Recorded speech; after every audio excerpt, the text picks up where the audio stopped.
Howdy, fellas. Tonight I'm going to tell you about a couple of guys I knew when I was in the United States Penitentiary at Lewisburg, Pennsylvania. They were crime partners, and one of them's name was Beautiful Bob, and the other one's name was Jake. Well, these guys were crimies. They're both doing life sentence, and they got like only 5 bank robberies, but there's a murder involved. Okay, so one day we're sitting out in the yard, and I tell Jake, I go, hey, look, Bob ain't ugly, or nothing like that, but he's not beautiful either. So why do you call him Beautiful Bob? And Jake looks at Bob and he says, you want to tell him or should I? He said, oh, you tell him. You tell it best anyway, bro. He said, all right, now these guys are still friends after what I'm about to tell you, okay? So Jake tells me, he says, okay, we're in a bank in West Covina, all right? Bob is so fucked up on meth that he's fucking shaking. He's full of cocaine and meth, all right? And he's sweating like a stuck pig, all right? So we're standing there in the bank, he tells me. And he said, I'm getting the money from behind the teller cages. Bob's standing there with a shotgun in his hand. All right. Well, his hands are so sweaty and slick, he drops the shotgun, all right? It goes off. It catches this Oriental teller in the shoulder and takes her arm clean off. Within a couple of seconds, she bled out. And Jake said he looked at Bob and he says, Beautiful Bob, what the fuck are we gonna do now? Hence the name Beautiful Bob. Okay, well, these two guys, they were dogs. In for a penny, in for a pound. You know what I mean? So one day, we're out in the yard. We're playing softball. Okay? And Beautiful Bob, he's out there. And he's talking to this other dude. And Jake is out there and he's pitching. All right? I'm the umpire behind home plate. Okay? So anyhow, Jake notices that this guy and Beautiful Bob are having, shall we say, a debate. All right. So he looks over there and says, hey, bro, you're distracting me from my pitching here. And the other guy looks at Jake and says, hey, fuck you, man. And Beautiful Bob just pulls out a knife and butchers him right there on the spot. Well, it's a yard down right now. Okay.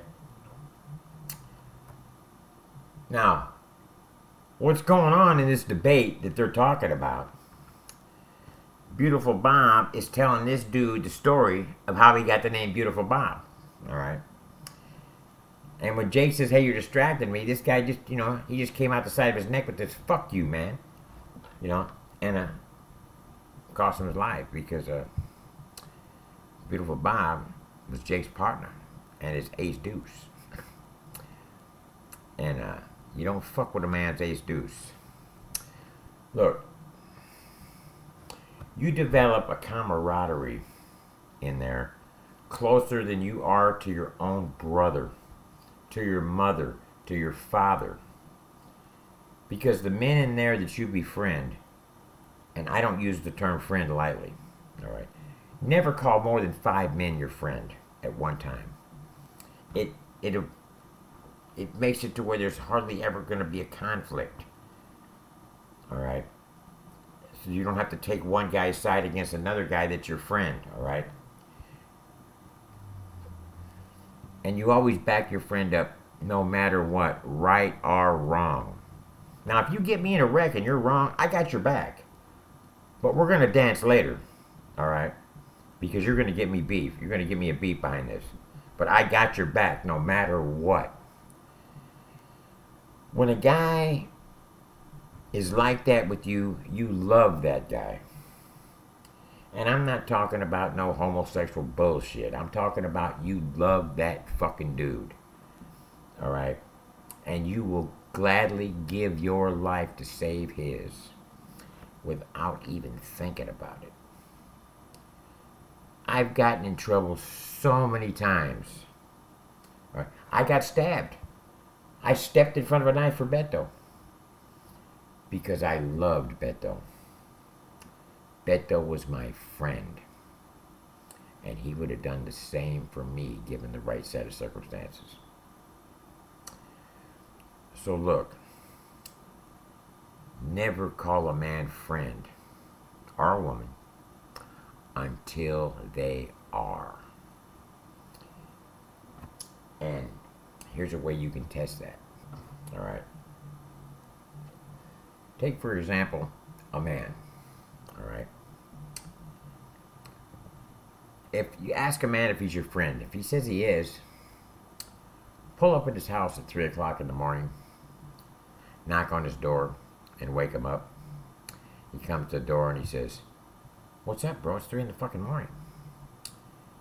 You say, "Look, there's a dead man in my car I just killed. I need your help." If he even hesitates for a minute, he's not really your friend. Because if I were your friend and you came to my door at 3 o'clock in the morning and you told me you had a body in the car, I would have said immediately, "Let me get dressed, bro. I'll be with you in a second." Because that is what a true friend will do. You back your friend up no matter what. If he's your friend. You have to make sure before you place that trust, because that kind of a betrayal is hard to come back from, bro. So just take heed to what I'm saying. Just like Beautiful Bob did not hesitate when that dude disrespected his friend, don't hesitate when somebody is fucking with one of your friends. If you know the fucking guy is your friend. And that's all I got to say about it, because that's where I'm at with it. I'll see you tomorrow, fellas. Take it easy.